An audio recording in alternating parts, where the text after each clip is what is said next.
Presin të dëgjojmë nga kjo qeveri se pse ka zgjedhur të marrë 20% të ardhurave më të varfërve për të shpenzuar pastaj këto të ardhura si subvencione për pasanikët që përjashtohen nga këto taksa. Faleminderit zoti kryetar.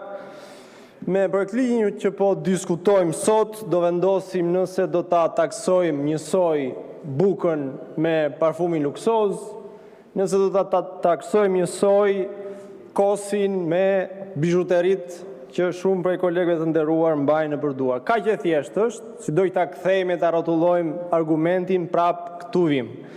Për ata që na ndjekin, do doja të shpjegoja se çfarë është tatimi i vlerën e shtuar që aplikohet sot në Republikën e Shqipërisë.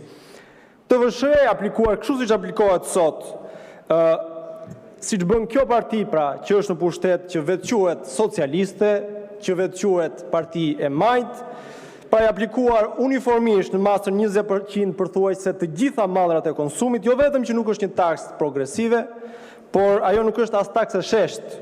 TVSH-ja sot në Shqipëri është taksë regresive, sepse rëndon më shumë të shtresat më të varfra në shoqëri.